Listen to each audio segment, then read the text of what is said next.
new council's work be done in a transparent manner. It also requires that the council make public an annual report on the state of the national statistic system. Keep going on. The honourable member for Don Valley North will have 6 minutes and 30 seconds when he resumes after question period. Statement by members. Déclaration des députés. L'honorable député de... The honourable member for Terrebonne. Merci, Monsieur le Président. Thank you, Mr. Speaker. Darkness knows no borders, and last night it hit us at home. On behalf of the Bloc Québécois, I unreservedly condemn the terrorist attack that plunged the city of Quebec and the entire province into mourning. We are all devastated to see how much cowardice and barbarity men can use. On behalf of the Bloc Québécois, I offer my sincerest condolences as well as my unwavering support to the loved ones of the victims and the Muslim community of Quebec. I also want to underscore the exceptional work done by the law enforcement community, the Quebec City Police Force, the Montreal Police Force, the Quebec Provincial Police Force, and the RCMP, as well as the people in the hospitals who treated people and continue to do so. We stand alongside all Quebecers of Muslim faith. We stand in solidarity. Today, we must continue to stand together and state loudly and clearly that there is no place at home for intolerance, nor will there ever be. The honourable member for Brome-Missisquoi. Mr. Speaker, I want to pay tribute to the Honourable Marcel Prudhomme, a senator who passed away recently, last week, in fact, at the age of 82. He spent 20 years as an MP and 16 years as a senator. He spoke frankly on the subject of foreign affairs, defended difficult causes, namely in favor of Palestinians. Marcel, you gave true meaning to freedom of expression, which is one of our fundamental values. Thank you for having been an important player in this country. Marcel, thank you for having helped our country progress. We say to you, thank you. We will always remember the friendship that you shared with us. And from above, Marcel, continue to build bridges on behalf of Canada. Member for Foothills. Mr. Speaker, all I wanted for Christmas was to bring back some fantastic craft beer from my home province of Alberta here to Ottawa without breaking the law.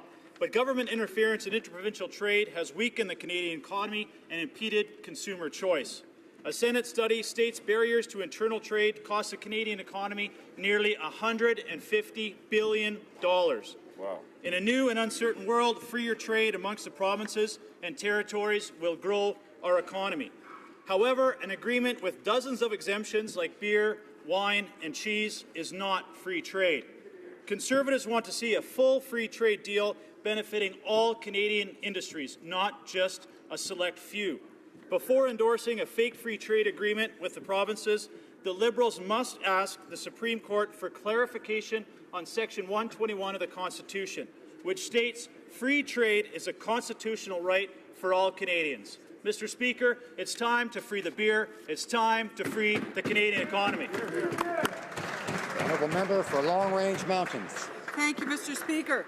Over the holidays, communities and families in my riding were devastated to learn that Linda Vatcher was the Canadian who had been killed in the terrorist attack in Jordan that claimed 10 lives and injured several, including her son. Linda had been on holidays visiting her son.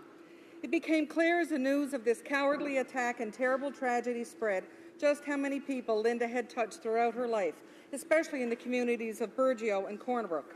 Linda was a selfless, loving woman with a kind and big heart. Many have told stories of Linda's compassion and determination to help others. For example, as an elementary school teacher, she often reached into her own pocket to ensure each student received a book at the book fair. As an avid volunteer, she worked tirelessly to help organizations like the Canadian Cancer Society and the Salvation Army Food Bank. Linda had recently initiated a program of Women Helping Women to further help those in need. And the day she left for her holiday, she dropped off a donation for the Christmas programs and said she'd be back to help as soon as she returned. It was clear Linda made the lives of everyone she met better, Mr. Speaker. I ask everyone to...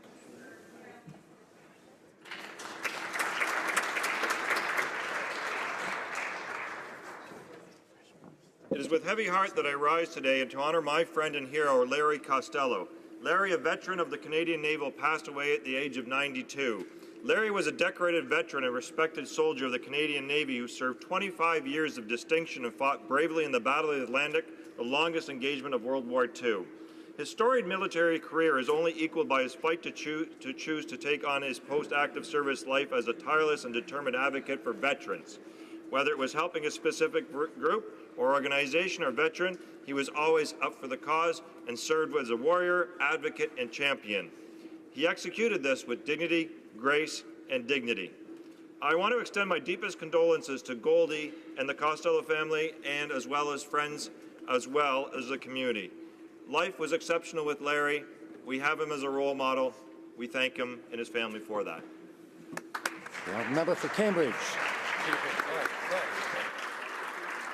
It's with a sad heart that I rise to pay my final respects. The Honourable Andrew Peter Talegny passed away a week ago, January 23rd. He served this House from 1993 to 2008 as MP for Kitchener-Waterloo, Parliamentary Secretary to the Minister of Citizenship and Immigration, Parliamentary Secretary to the Minister of Indigenous Affairs, and the Chair of the Citizenship Committee. His life was one of service. He served as a city and regional councillor, founded the nonprofit organization Youth in Conflict with the Law, and sat on several boards. It's my solemn duty to rise to offer my thoughts and prayers to Nancy and Aaron, and to dedicate our actions to his ideals, building Canada, strengthening our communities, and providing a voice for the voiceless. Many will remember him from his time in this House as a great member of Parliament. I and many of us here will remember him as a friend and mentor. Andrew, on behalf of Canada, thank you. The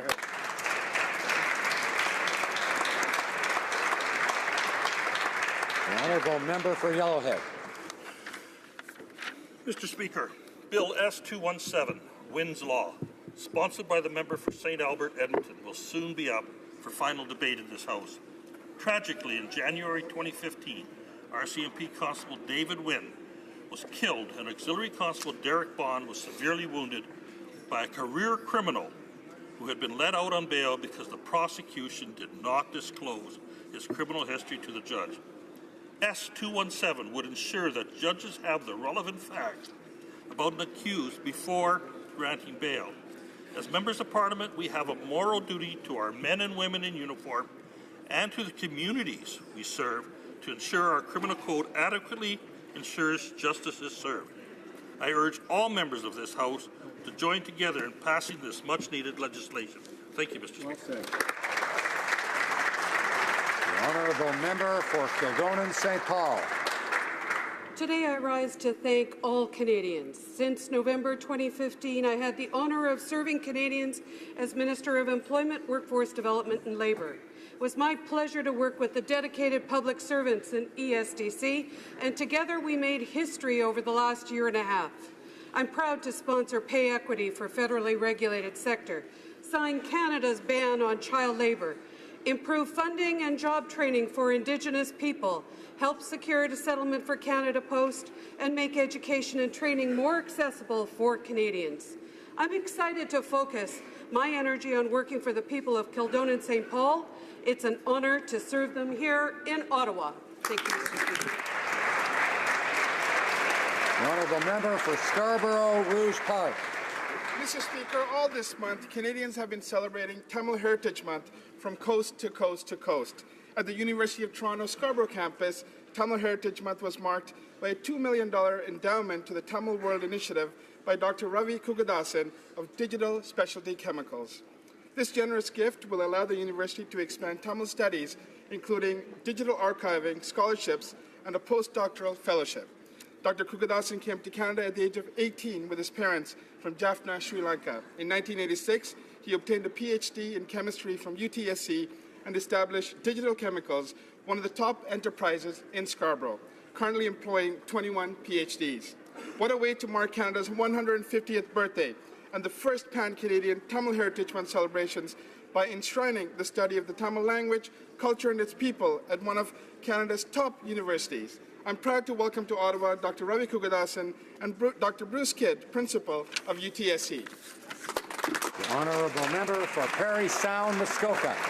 Speaker, I'd like to join with the rest of my colleagues in this place to express my deep sorrow at the horrific terrorist attack that took place in Quebec City, Sainte-Foy, yesterday evening, and offer my sincere condolences and prayers to the families who have had loved ones lost so senselessly.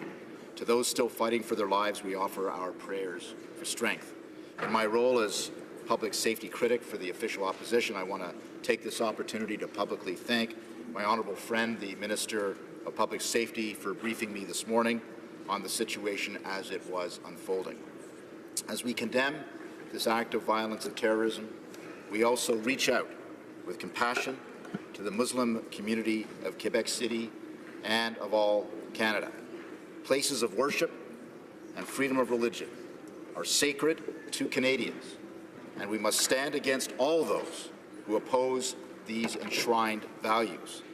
Acts of evil know no bounds, and at times like this, our collective understanding, grief, deepest sympathy, and a call for justice must also know no bounds.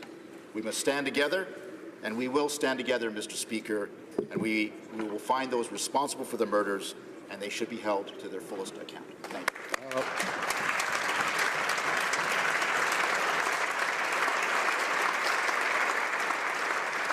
The member for York Centre.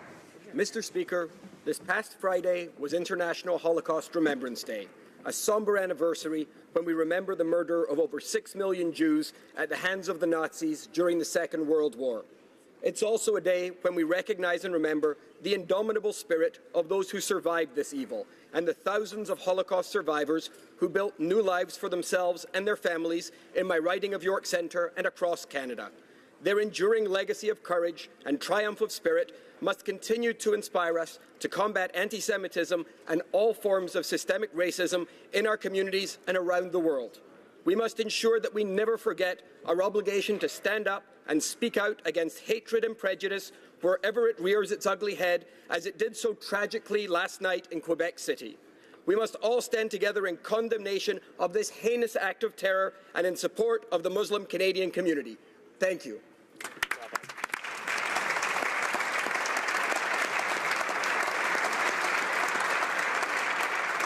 Honourable member for Don Valley North. Mr. Speaker, I believe many parliamentarians have been participating in Spring Festival celebrations in ridings across Canada with their families and friends. It is the most important celebration of the year for many Asian Canadians. Thanks to the passage of my Spring Festival motion last June, the Government of Canada now proclaims the first day of every lunar year as the beginning of the 15-day Spring Festival. To celebrate Spring Festival on the Hill, the Canada-China Legislative Association is hosting a reception tomorrow, Tuesday, January 31st, at 4 p.m. in room 160S Central Block. It is my pleasure to invite all my colleagues to attend. Happy Chinese New Year. Thank you. The Honourable Member for Louis Saint-Laurent. Thank you, Mr. Speaker. Yesterday, 6 Canadians joined in faith were victims of human cowardice in its basest form. Today, our thoughts are with the loved ones of these victims, the orphaned children, the widowed spouses, for the friends they'll never see again. Our thoughts are also with the police forces, which acted swiftly, and we must also acknowledge the Quebec medical practitioners, who are working hard to save the survivors as we speak. Terrorism knows no religion, race, nor nationality. It is cowardice in its basest and weakest form. As we can read in the Quran, the taking of an innocent life is the taking of all mankind. So this is why I want to express my deepest sorrow to the Muslim community. Nahud, Allah, hal karahiyya, wa halir hab, bil wahda, hal tadamen, wa halma habba. Ce que j'ai voulu dire, Monsieur le Président. And what I was saying, Mr. Speaker, is that to respond to hate We use solidarity, unity, and support. We stand alongside Quebec's Muslims.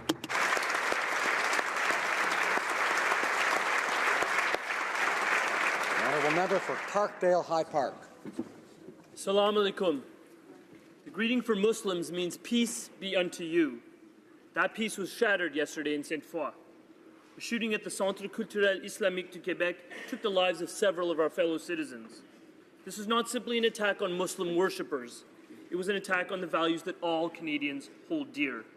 That our diversity is our strength. That by not only tolerating but by celebrating different faiths, we are stronger as a people. Nous sommes sur le choc. We are in shock following the tragic events that we condemn in the strongest of terms. This terrorist attack against Canadians who were in a place of worship and refuge. The family and friends of those who died, and we wish a speedy recovery to those injured. To Muslim Canadians, know that we stand in solidarity with you against intolerance. Wa alaikum salam, and unto you be peace. That is the commitment we make today to Canadians, that in this country, all persons can worship in peace and in safety. Thank you.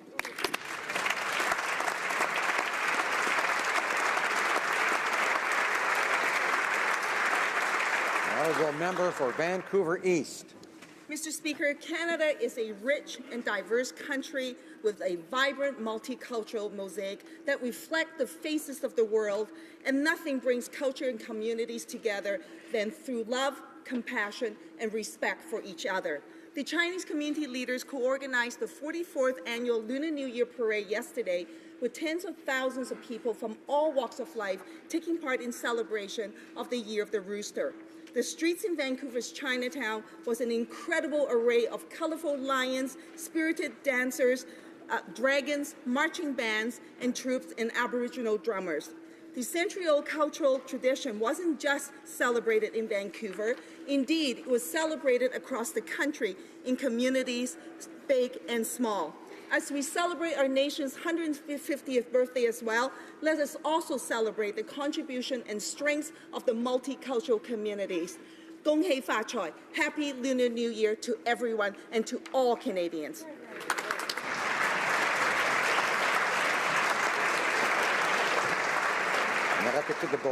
The Honourable Member for Beauport, Côte de Beaupré, Île d'Orléans, Charlevoix. Mr. Speaker, following the events that occurred last night at the Quebec Islamic Cultural Centre, I am profoundly affected and saddened. Unfortunately, the unique and respected strength of Canada's multicultural people was hit directly. Intolerance has struck at our differences, which make Canada such a vibrant place to live. We are experiencing once again a wave of hatred and anger against Muslim people. I hope that we will rise from this tragedy stronger and more united than ever before.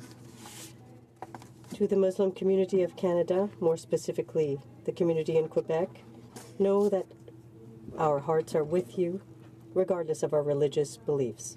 Mr. Speaker, I want to offer my sincerest condolences to the families and loved ones of the victims of this tragedy.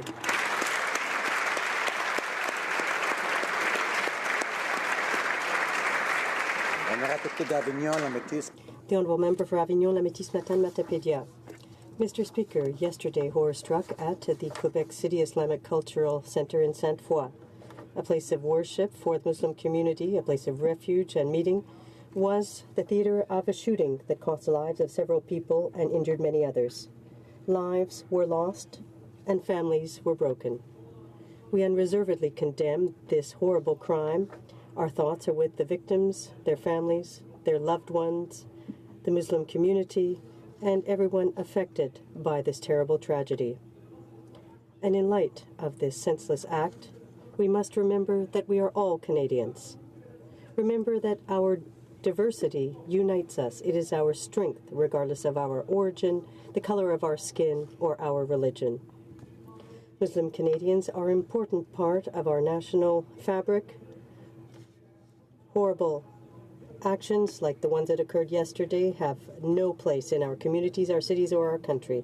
Today, more than ever before, it is our duty to openly express tolerance towards all of our fellow citizens. Thank you.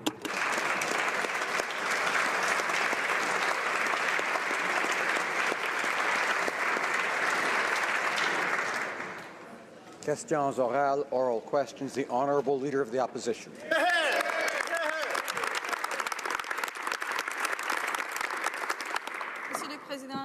Mr. Speaker, Canadians are shocked by the terrorist attack against a Quebec City mosque yesterday night.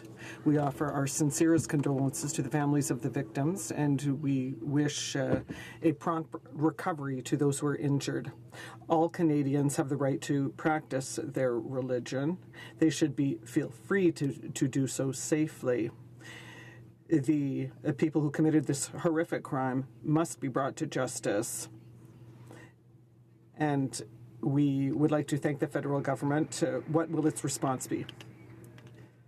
The Honourable Prime Minister, I'd like to thank the Leader of the official opposition for her question and for her leadership and the leadership of all members in this House in this difficult time. We stand with the Muslim community of Canada, the community of Quebec City, who is suffering right now because of this tragedy. We are working together with all levels of government. I spoke with Premier Couillard, Mayor Labaume, and many other people who are working very hard on the ground to address the situation, to find out what happened. The investigation is ongoing, but Canadians should know that we stand together as Canadians, and we will do so in the weeks, months, and years to come. We know the diversity is one of the strengths of our country, and our Muslim brothers and sisters are important for all of Canada. The Honourable Leader of the Opposition. Last year, this House unanimously voted to recognize that violence perpetrated by ISIS against the Yazidi people constitutes genocide, and committed to providing asylum to women and girls from this persecuted minority within 120 days. Time is almost up, and the U.S. travel ban on refugees from the region has made this rescue operation all the more critical. Can the Prime Minister update this House on how many Yazidi women and children have made it safely to Canada? The Right Honourable Prime Minister. I thank the member for her question. The new Minister of Immigration is working very hard on this file. We know that the end of February deadline is rapidly approaching, and the solidarity shown by all members of this House is standing with the vulnerable Yazidi people and wanting to do more here in Canada is something we take very seriously, which is why we are working very hard on this issue and look forward to having positive things to announce in the coming weeks. Honourable Leader of the Opposition. Mr. Speaker, a lot has changed for Canada in the last few months. The new U.S. administration is lowering taxes and cutting regulations with a promise to bring back jobs to America. Canadians are worried this means their jobs might be heading south. When is the Prime Minister going to get serious and present a plan to protect our workers and their families? The Honourable Prime Minister. Mr. Speaker, the focus of this government is on growing the middle class and supporting those who are working hard to join the middle class. And that means good jobs for Canadians, which is why we've recognized that building a strong economy and protecting the environment need to go hand in hand, which is why we've approved pipelines at the same time as we're making innovative measures towards lowering our emissions and creating the clean, green jobs of the future. We're investing in training for workers. We're investing in post-secondary education and research facilities. We know that we need to be smart about our investments to create the good jobs of the future, and that is the primary focus of this government. Leader of the Opposition. Mr. Speaker, the Conflict of Interest Act is clear about the Prime Minister accepting travel on private aircraft. And it says, I quote, "No Minister of the Crown shall accept travel on private aircraft for any purpose unless required in his or her capacity as a public office holder or in exceptional circumstances or with the prior approval of the Commissioner." So, Mr. Speaker, we know the Prime Minister violated the Act in this context. So my question is simple. Why does the Prime Minister think the rules don't apply to people like him? The Honourable Prime Minister. Mr. Speaker, as the honourable member well knows, my office is working very closely with the Conflict of Interest and Ethics Commissioner to resolve all these questions. The Honourable Leader of the Opposition. Order. Mr. Speaker, Mr. Speaker, this is the first time that the Ethics Commissioner has launched a formal investigation into the behaviour of a Prime Minister. This is not good for the country, especially when Canadians need their Prime Minister focused on jobs. They need him focused on his job and jobs for Canadians, not distracted by ethics investigations. How can Canadians have confidence the Prime Minister is focused on their interests when he's spending all of his time defending his own? Right Honourable Prime Minister. Thank you, Mr. Speaker. I was pleased to get out across the country to 10 different town halls where I heard directly from Canadians who, yes, are very worried about their jobs, are very worried about the future we're building together. And that's why I was able to highlight the significant investments we're making in Canadians' future, of defending Canadian jobs, of building the jobs of tomorrow, of working with Canadians to ensure that we have the skills to take on the challenges and the opportunities that are coming at us in the coming years. That is the focus of this government. That's what we will remain focused on. Honourable Member for Outremont. Mr. Speaker, yesterday in Quebec City, a number of the members of the Muslim community were murdered while they prayed at the Great Mosque. Our sympathies and our prayers and our love all go out to the families and loved ones of these victims. What does the Prime Minister intend to do to ensure that these religious institutions across Canada are kept safe? The Right Honourable Prime Minister. Obviously, Mr. Speaker, our authorities and our communities are being vigilant and monitoring our religious institutions of all faiths, but at the same time we know that the best way to defend Canadians is to have a united society that is full of compassion, that helps each other and who are there for each other. Yes, we will be vigilant, but we will also underscore the fact that we are strong, not despite our differences, but because of them, and we will always work together. And suffering in Quebec City is being felt across the country and indeed throughout the world. The mosque in question had been the target of hateful acts in the past, and the victims were murdered last night in the middle of prayer. Will the Prime Minister commit to immediate support for the affected families, and will he also commit to greater dialogue with concerned religious and faith groups across the country? Right Honourable Prime Minister.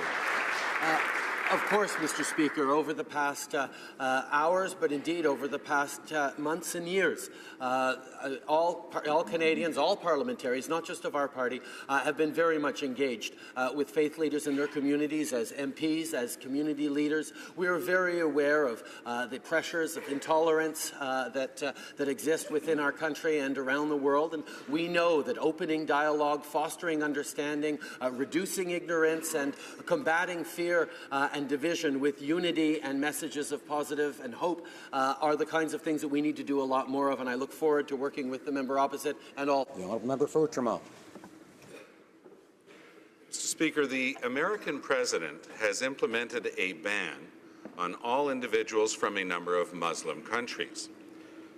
There have been no justifications offered, but we all know that there can be no justification for this. Does the Prime Minister agree that this targeting of people based on their religion or place of birth is an affront to our shared values as Canadians and supporters of human rights across the world? Honourable Prime Minister. I will always stand and defend the Canadian values of openness, of diversity that we cherish so much, that we understand are essential not just to our success in the past, but our success in the future. We are a strong, united people that are generous and open because we've seen how much openness to the world and diversity not only makes us more prosperous, but more safe as a country and as communities. I will continue to stand for Canadian values any chance I get in this House and elsewhere. Merci beaucoup. Member for Outremont. Mr. Speaker, further to the American announcement of this ban implemented on people from Muslim countries, we in Canada were proud to see the government take measures to offer temporary residence to people who were banned from entering the United States. But now, the government must commit to taking the next step in this collaborative effort. What does the Prime Minister intend to do to provide permanent support to the thousands of refugees who are now banned from the United States? The Right Honourable Prime Minister. Mr. Speaker, I can say that once again, I am tremendously proud of Canadians, individuals, communities, municipalities, provinces who are all open to doing more, who have promised to be there, to be more open, and provide even more support. So I asked the Minister of Immigration to look at the different ways that we can help out. And obviously, I'm open to discussing this with all the members in this House to see how we can once again show the planet that being open, generous, and compassionate is good for us, it's good for our economy, and it's good for our security. The Honourable Member for Lac-Saint-Jean. Mr. Speaker, one of the resolutions of our Prime Minister should be to obey the law on political fundraising, but he'd rather change the law.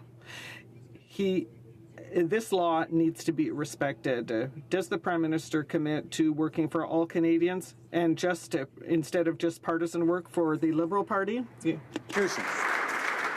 you, Mr. Speaker. Our government was elected on a platform of openness and transparency. I look forward to working with all members in this House, particularly with the opposition parties, to work to provide information and access to all Canadians, information and access that will help us to continually improve our democratic institutions. Thank you, Mr. Speaker. The Honourable Member for Lac-Saint-Jean. Les défis auxquels le Canada devra faire face cette année. Canada is facing many challenges this year, Mr. Speaker. So the government has to stop taxing taxpayers. The forestry workers need a new agreement to ensure stability in their field.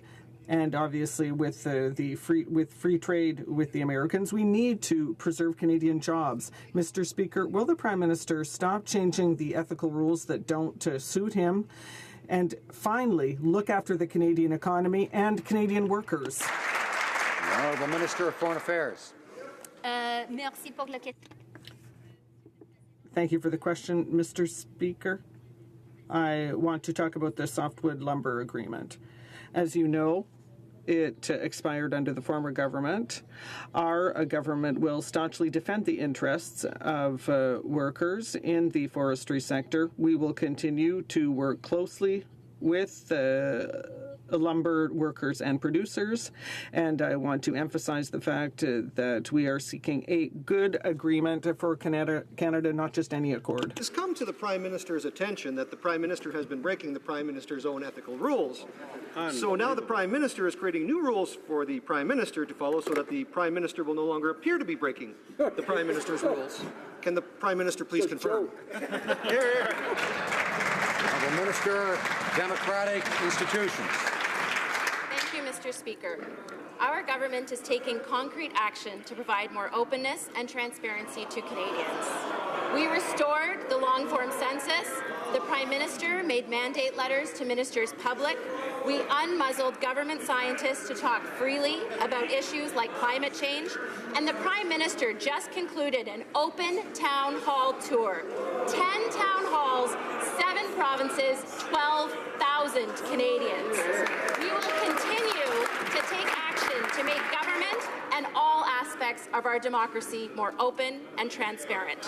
For Red Deer, Lacombe. Well, Mr. Speaker, the Prime Minister is now changing the rules for the Prime Minister to follow after the Prime Minister was unable to follow the initial rules the Prime Minister made. So, if the Prime Minister can't follow the first set of rules for the Prime Minister made, what makes the Prime Minister think he can follow a new set of rules for the Prime Minister? Or does the Prime Minister now realize that the problem is not the rules, that the problem actually is the Prime Minister?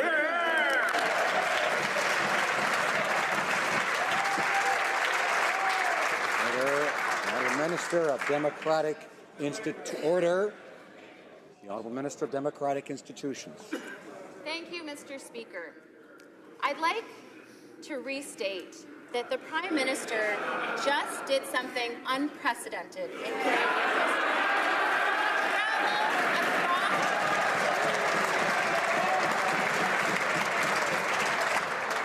Order.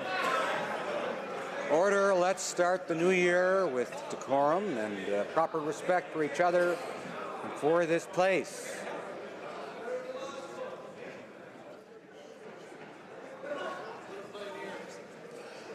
Order. The Honourable Minister of Democratic Institutions. Thank you, Mr. Speaker. He traveled across the country, 10 town halls, 7 provinces, 12,000 Canadians, where he was open and accountable. He let people ask whatever question they so choose, and he answered Canadians.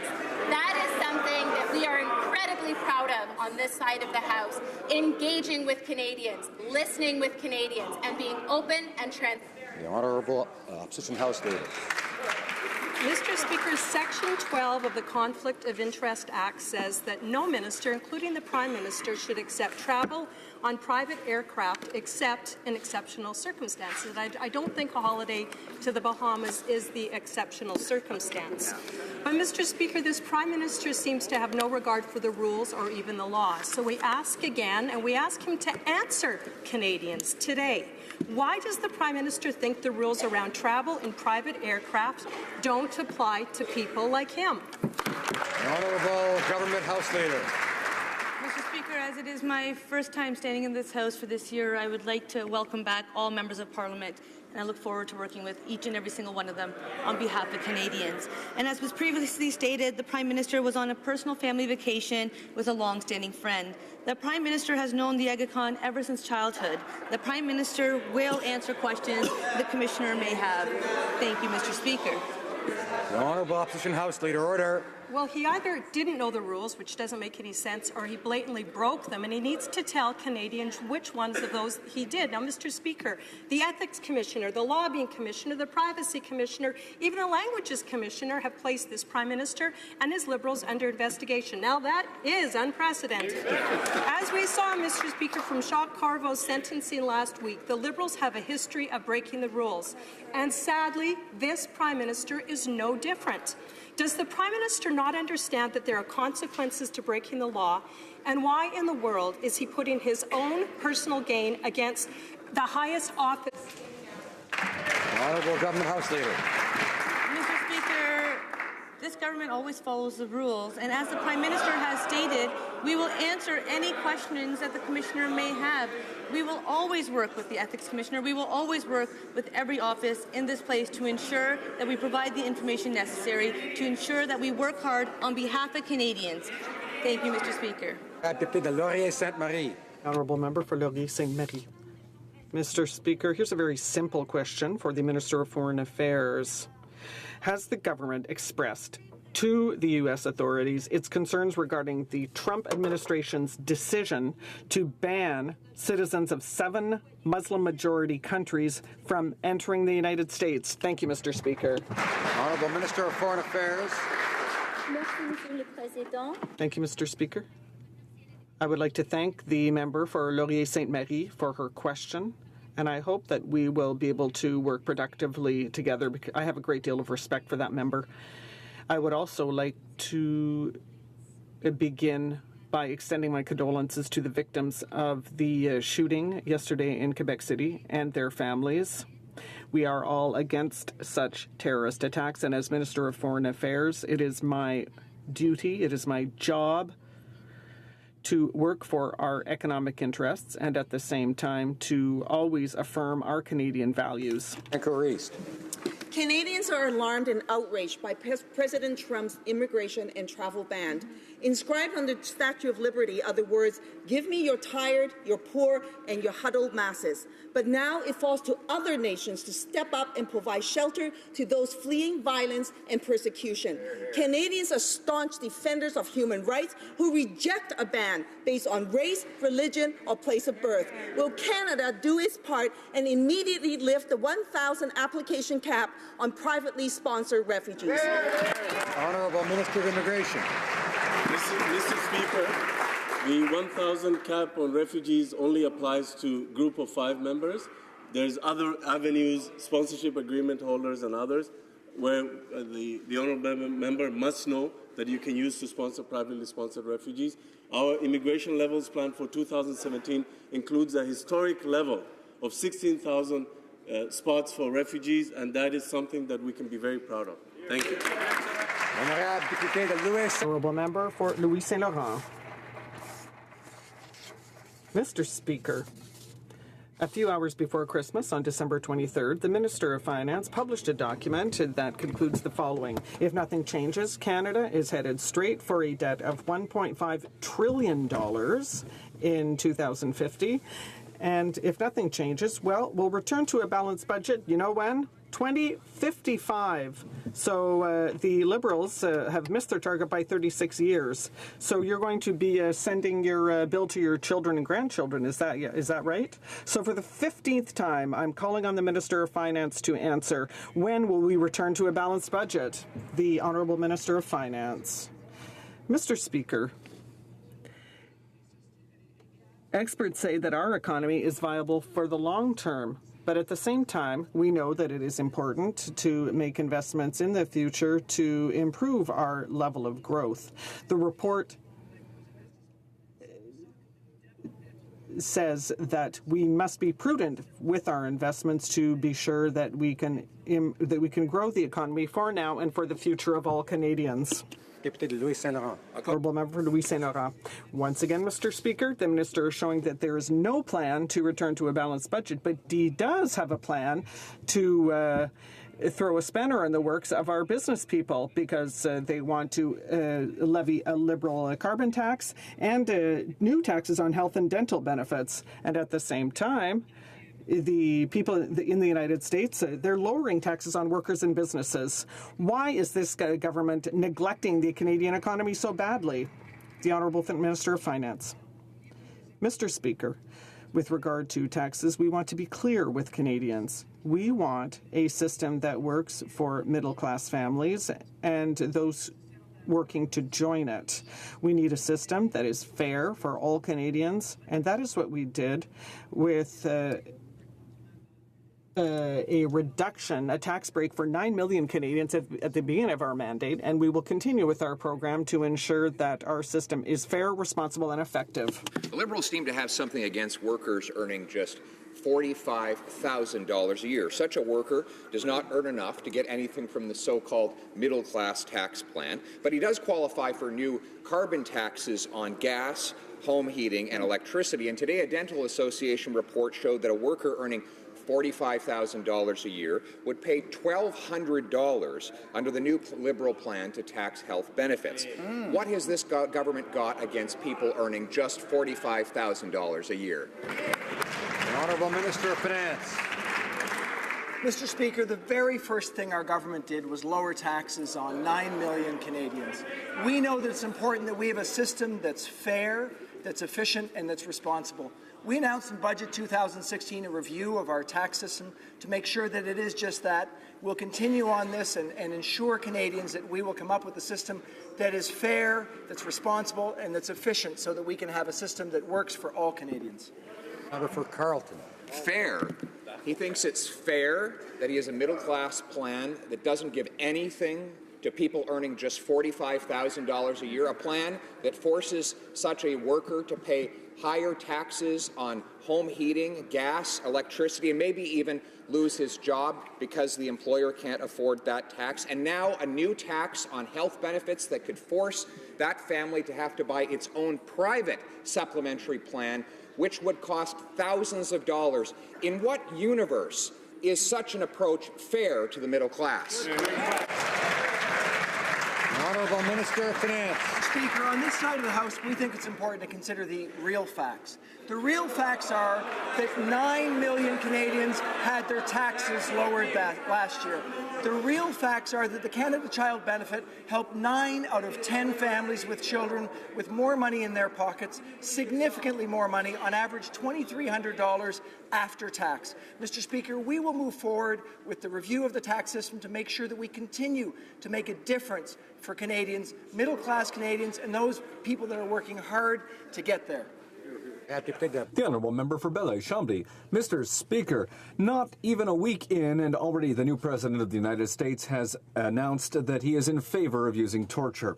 Torture is immoral and it doesn't work. And I congratulate the minister for speaking out against torture at every opportunity that he has had. However, here in Canada, a ministerial directive which allows the use of information obtained through torture is still in place. Speaker, with such a frightening normalization of torture by a Five Eyes ally, will the minister finally repeal this directive, yes or no? The Honourable Minister of Public Safety. Mr. Speaker, as I have noted, torture is contrary to the Canadian Charter of Rights and Freedoms. It's contrary to the Criminal Code.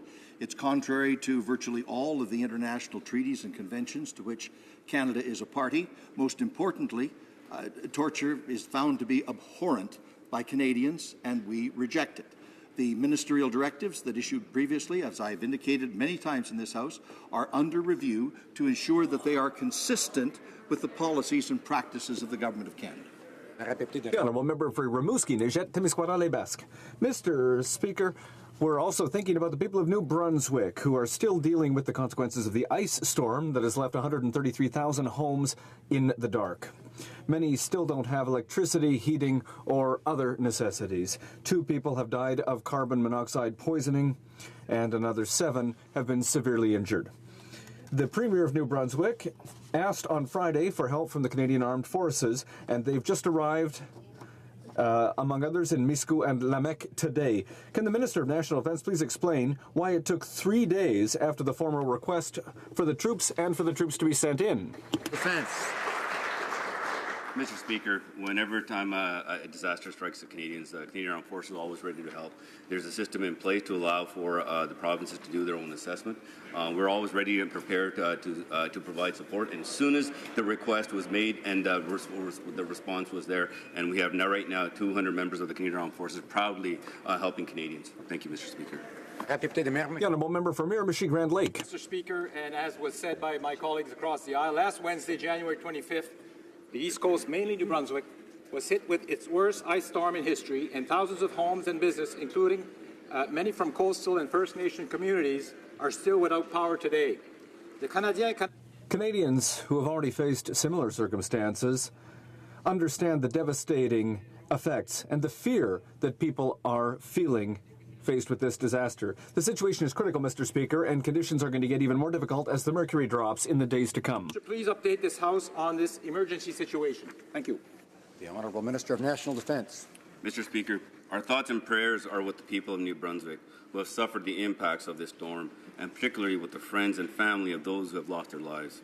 On Saturday, we received and accepted a request for assistance from the provincial government, and the Canadian Forces members are now proudly engaged in the emergency response effort. Our government will continue to support the people of New Brunswick, both in the immediate term and throughout the process of the recovery. Thank you, Mr. Speaker. The Honourable Member for Thornhill. Mr. Speaker, for years, Canada's intelligence services have warned that China's trying to steal Canadian advanced technology. In 2015, our Conservative government ordered Chinese divestment of ITF, a Quebec high-tech company, on national security grounds. 3 months ago, as the Liberals rushed to satisfy Chinese demands at every level, coincidental with the Prime Minister's cash for access events and the Chinese billionaire's shopping spree, the Liberals cancelled the Conservative cabinet divestment order. Why? The Honourable Minister for Economic Development. Mr. Speaker, I'd like to thank the member for his question, and the member understands that all foreign investments in Canada are screened for national security in accordance with the Investment Canada Act, and this rigorous process is undertaken in consultation with the government's national security agencies. So any decision we make is done in conjunction with the guidelines provided by the National Security Advisors. And I can assure the member in this House that any decision that we take going forward will be in the best interest, national interest of our country. Honourable Member for Thornhill. Mr. Speaker, this isn't just any Canadian company. ITF has worked with Canada's Communications Security Establishment, the National Research Council, and the Department of National Defence. ITF's various technology applications have military applications. More than a quarter of the Hong Kong company is held by a Chinese state-owned enterprise. And, Mr. Speaker, we know minority ownership by Beijing means control by Beijing. Again, why are the Liberals risking Canadian national security to play up to the Chinese Communist government? The Minister of Economic Development. Mr. Speaker, as I've said before, we will never compromise our national security, we'll never compromise our national interests, and any decision we make will be in the benefit of all Canadians. I can also tell the member opposite that we've increased transparency by publishing national security review guidelines and information on national security reviews in the ICA annual report. This will help investors and Canadian businesses in planning investments while maintaining our authority to take action to protect national security.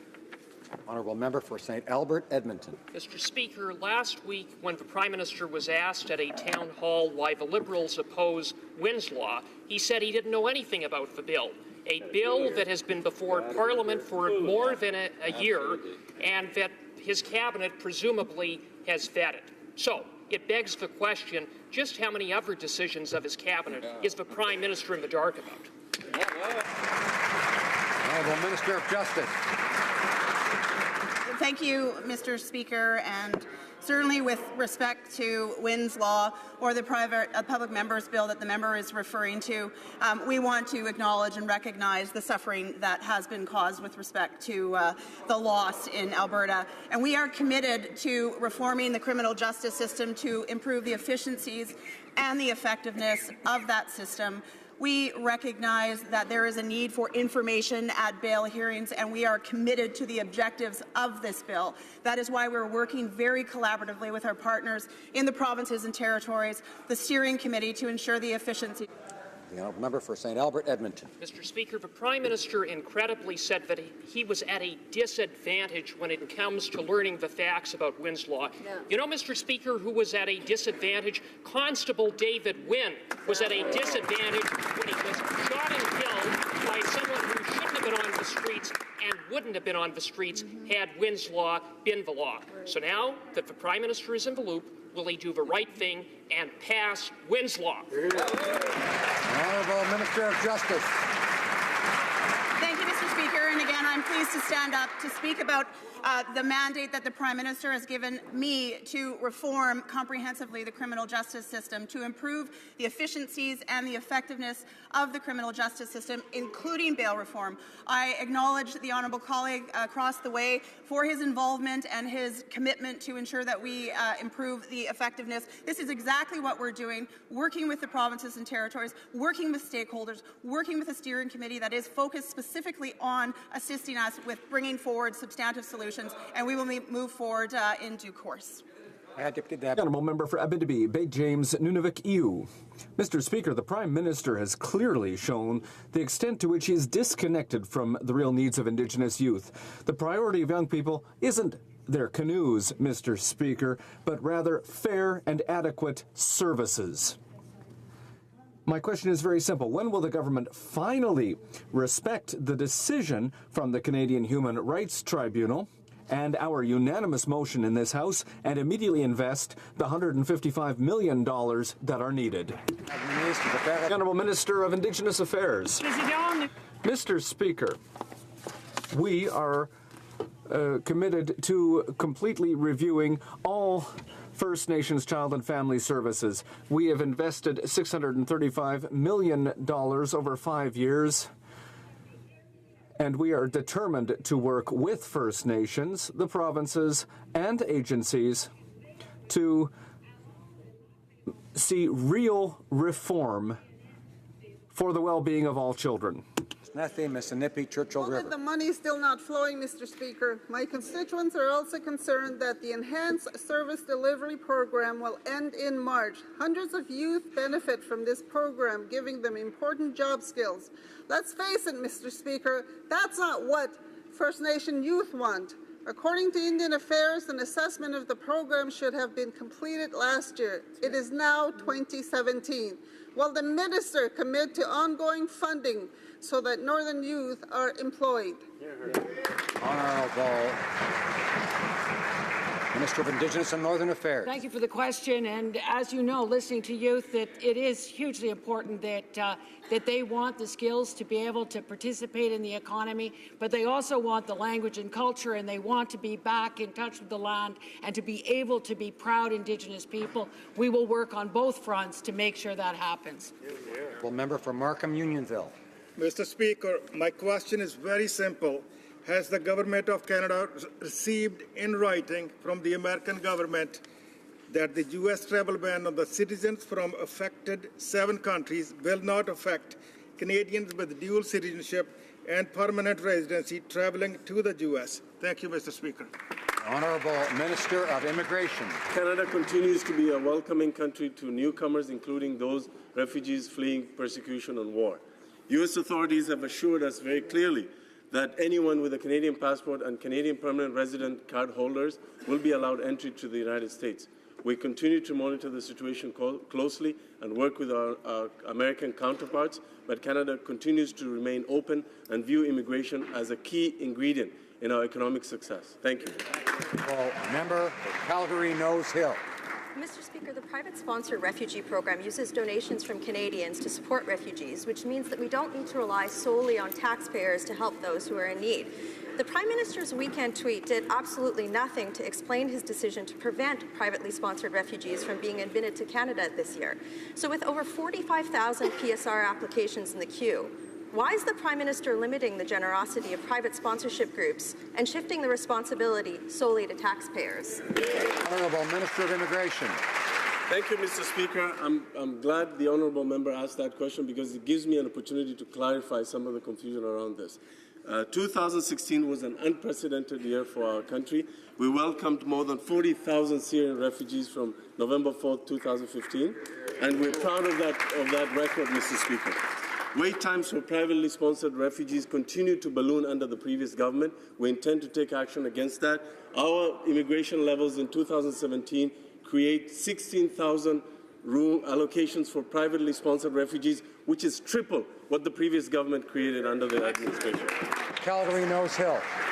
Mr. Speaker, if this government is so welcoming to refugees, why, since the motion around Yazidi genocide victims was passed in October, has this government admitted exactly 0 Yazidis to Canada? So, Mr. Speaker, my question is very simple. If this government truly supports this motion, why did the Prime Minister dodge this question? How many Yazidis are they bringing to Canada, and will they meet the timeline associated with the motion? Honourable Minister of Immigration.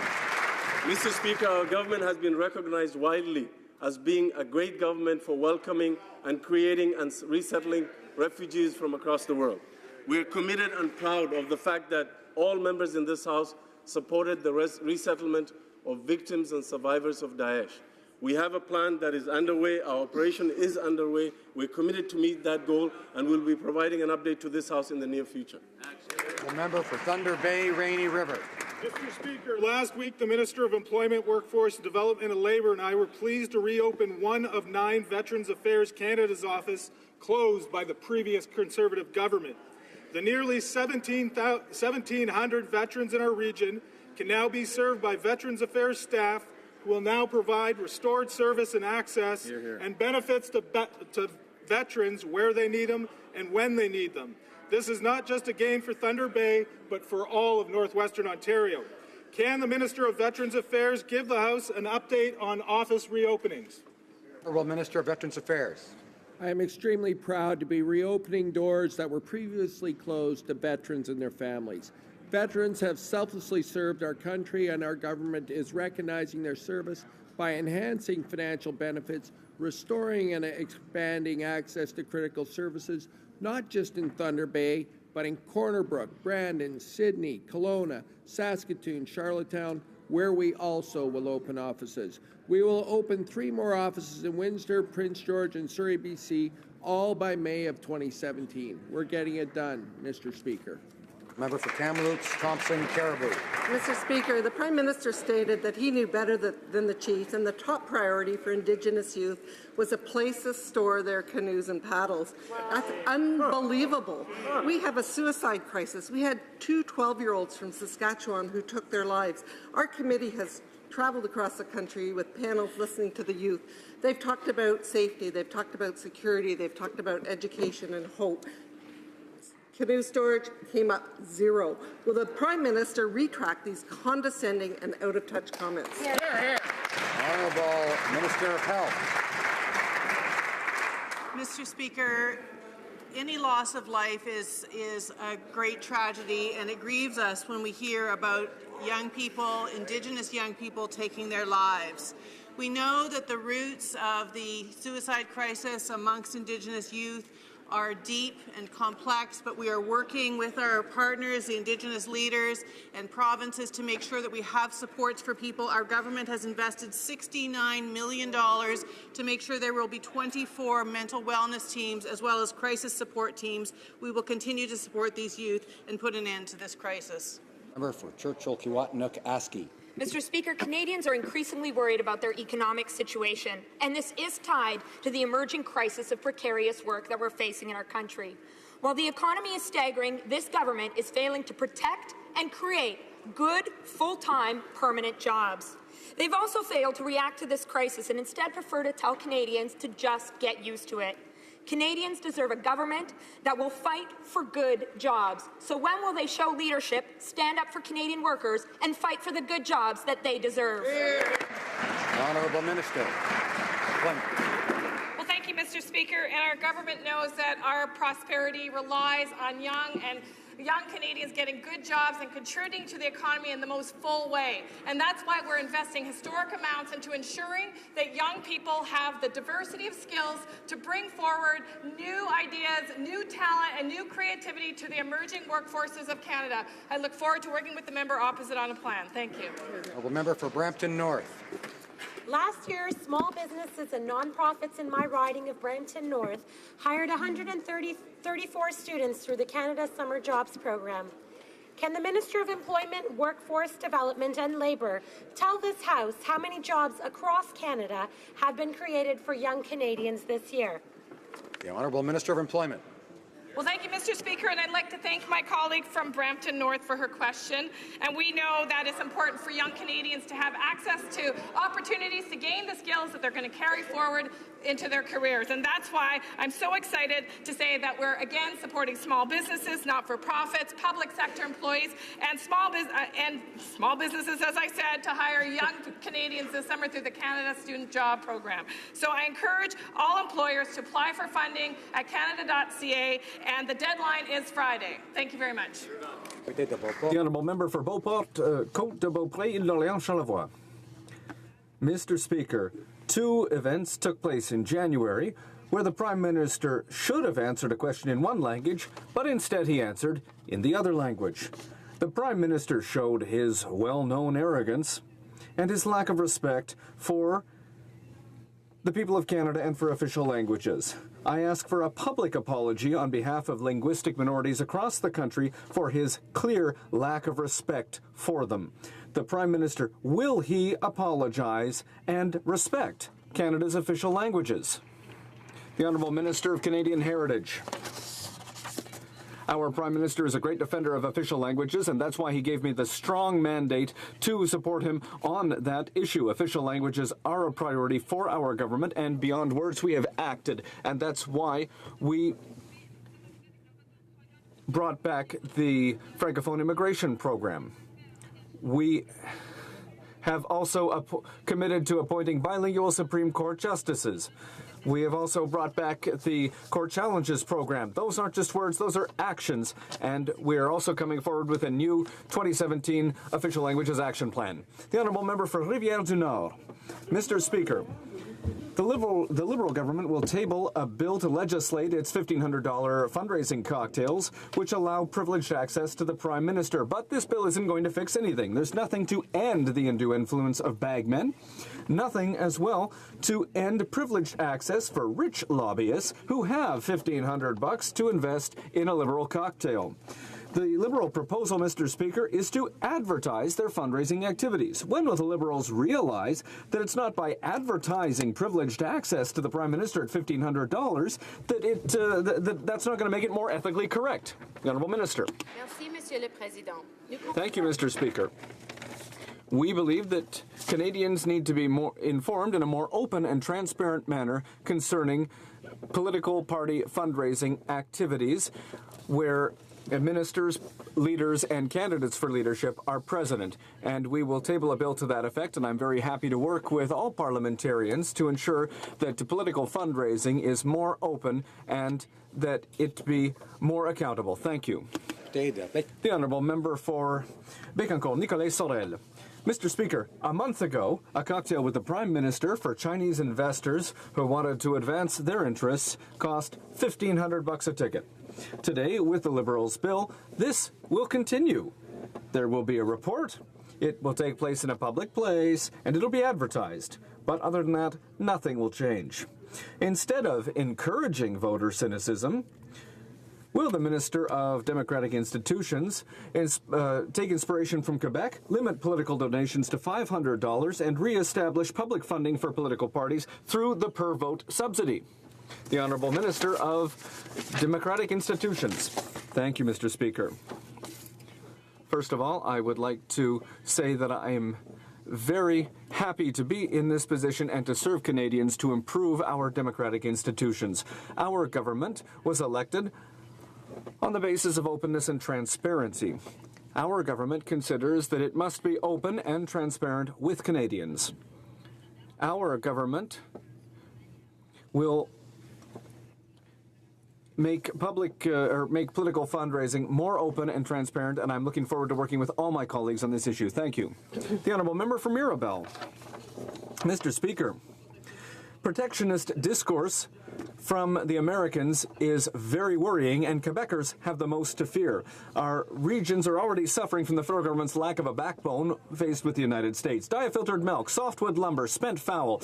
Canadian borders are a sieve when the Americans get their way, but a wall when Quebec could come out the winner. All the parties in power here have let the Americans trample NAFTA. What will this government do differently to protect Quebec? The Honourable Minister of Foreign Affairs. Thank you, Mr. Speaker. Canada and the United States have a strong trade relationships, and we will work with the new American administration to protect this integrated relationship. I am proud to have worked with the government of Quebec on CETA. I have already spoken with representatives of the province of Quebec on NAFTA and our relationship with the United States. As Minister of Foreign Affairs, I understand very well what Quebec's interests are, and it's a privilege, and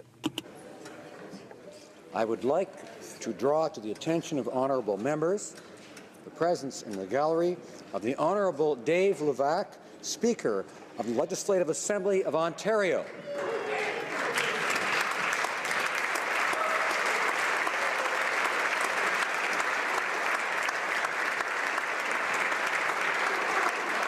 And the Honourable Linda Reid, Speaker of the Legislative Assembly of British Columbia.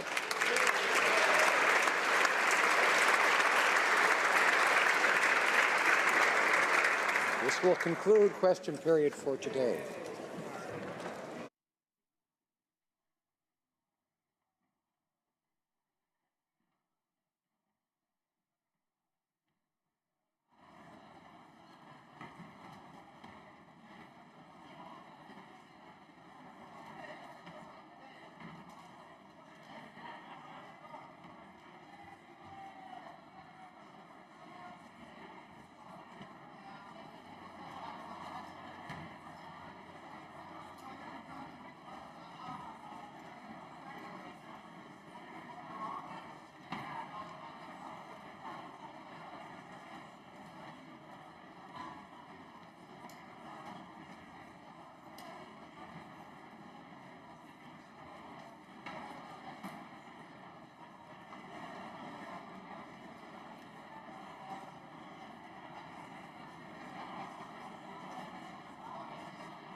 Order.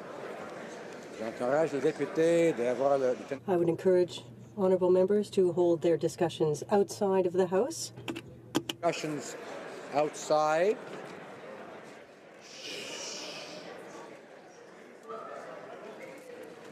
Tabling of documents. J'ai l'honneur d'informer la Chambre que l'honorable... I have the honour to inform the House that the Honourable Mr. Rodriguez, member for the electoral district of Honoré-Mercier, has been appointed member of the Board of Internal Economy in place of the Honourable Mr. Leslie, member for the electoral district of Orléans, for the purposes and under the provisions of Section 50 of the Parliament of Canada Act. L'honorable ministre du Patrimoine canadien. The Honourable Minister of Canadian Heritage. President, Mr. Speaker, the Minister of Foreign Affairs, and pursuant to Standing Order 32-2, I have the